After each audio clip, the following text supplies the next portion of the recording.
Hey, what's up guys? Today, I'll show you a thriller film, Shut In. Spoiler ahead, watch out and take care.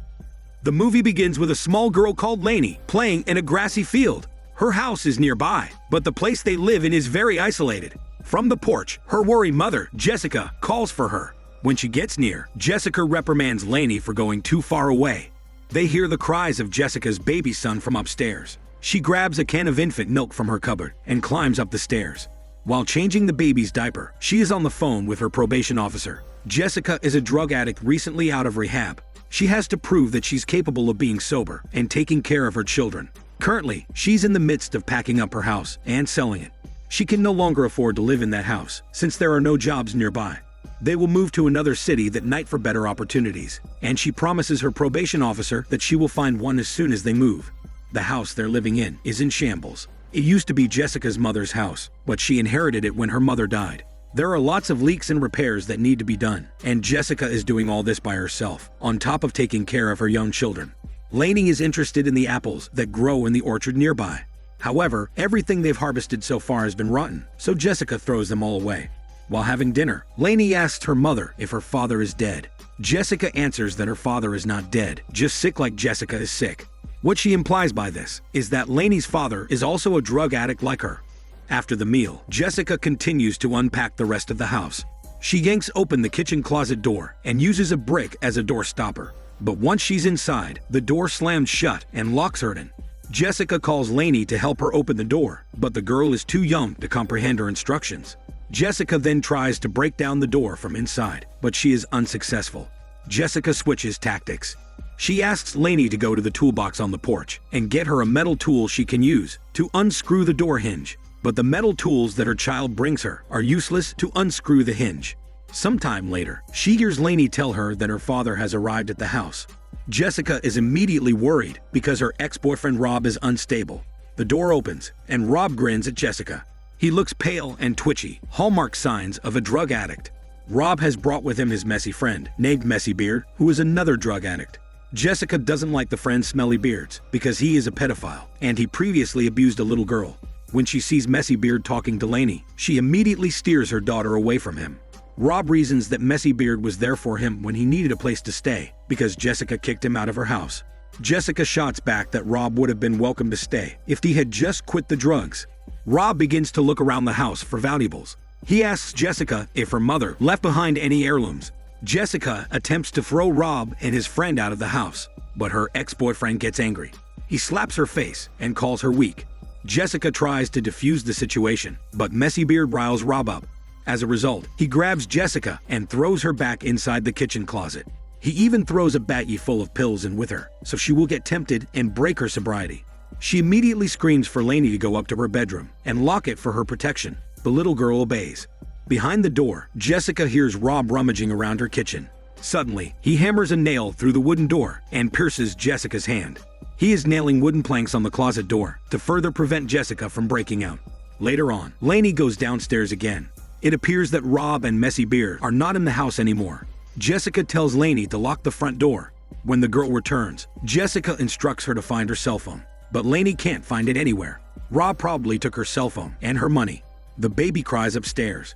Jessica tells Lainey that she has to bottle feed him and change his diapers, but Lainey wants to pee. Jessica snaps at her and hurts her feelings. Jessica immediately realizes her mistake and apologizes. Moments later, Lainey pees her pants right there in front of the door. Hours later, Lainey becomes hungry. Jessica grabs a jar of her mother's homemade jam in the pantry and plops some of it on a paper plate. She then slides the plate under the closet door. When Lainey is done eating, Jessica fills another plate so Lainey can feed the baby next. It's now 1 day since Jessica has been locked in. She's been feeding her children nothing but jam. What's worse, she keeps seeing the baggie of pills with her, and she's sorely tempted to use it. She tries to resist this temptation and focuses instead on getting out of the closet. Jessica asks Lainey to find her any metal tool she can use to break down the door. But Lainey keeps bringing her useless stuff like a toy car and a crayon. Jessica gets frustrated and she screams at Lainey.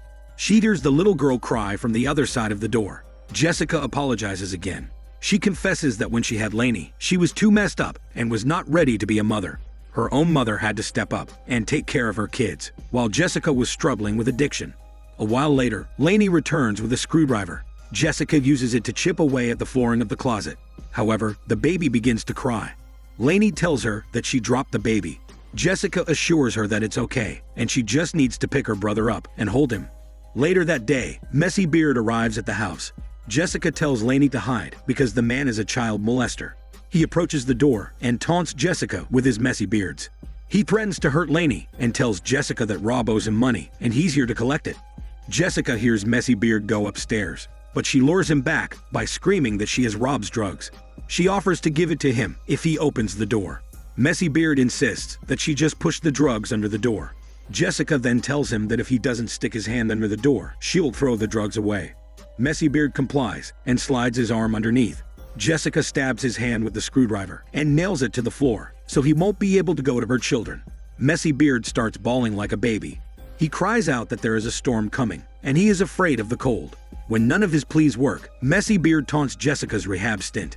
He tells her that he went to rehab too, and he thought he can change his life. That is until he realized that nothing really matters, and he is destined to be an addict. He attempts to break Jessica's sobriety, telling her that she's too weak not to take the drugs. The power goes out because of the storm. Lainey gets scared, and she goes downstairs to look for her mother. This allows Messy Beard to grab Lainey. He threatens to break the girl's leg if Jessica doesn't take the screwdriver out of his hand.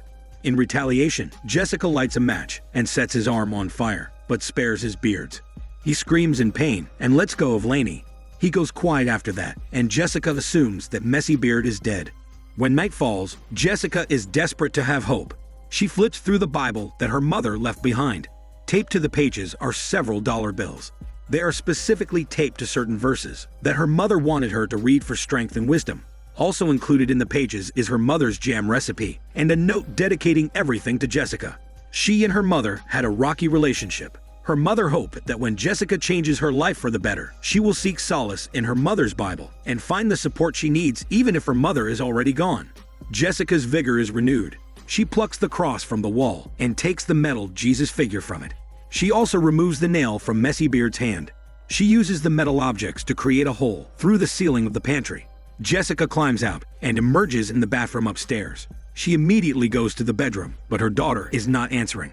Jessica breaks down the door and finds Lainey and her brother hiding under the bed covers. They all climb downstairs. Since her car keys are with Rob, she breaks the car window so she can get their things. But the storm is too strong, so she returns her kids inside the house. But it turns out, Messy Beard is still alive. He takes the kids hostage and points a knife at them. Jessica realizes something is wrong, and she heads straight for the house. She finds Messy Beard and her children. She tries to bargain with him, saying that her mother left her money and she can give it to him. Fortunately, Rob arrives with a gun and rescues Jessica and their children. He shoots Messy Beard in the head, but still spares his beards. However, this doesn't mean that all is forgiven. Rob is still a drug addict, and he had heard that Jessica has drugs and money. She tries to convince him that she and the kids need to eat and go to the hospital. But Rob is so insistent on taking drugs first. Jessica relents. She tells him that she'll whip up some food first, since it's bad to take drugs on an empty stomach.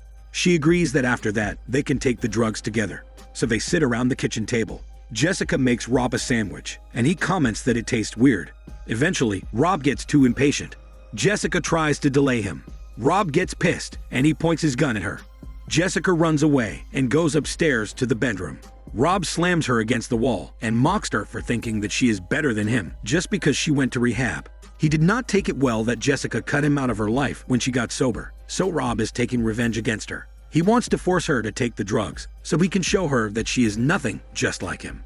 Suddenly, Rob's hand twitches and his skin goes clammy. Jessica explains that she put the drugs he gave her in the sandwich so he'll overdose, and Jessica knows that Rob will always put the drugs first before his own family. She then pushes Rob out of the window, immediately killing him. Time passes, and Jessica's road to recovery becomes smoother. She ends up not moving at all. Instead, she and her kids stay in her mother's house, and they create a new life together. She also started a business, making and selling apple jam based on her mother's recipe. Just recently, a store in town ordered several jars from Jessica. Jessica's secret ingredient is the apples.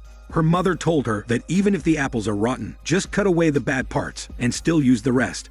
Jessica likes to think that she used to be a bad apple too, but she has now cut away all the rotten parts, and the rest of her is brand new. The movie ends with Jessica and her kids sitting around the kitchen table, their future bright and filled with love. This is Daniel CC Movie Channel. Stay safe and enjoy your day.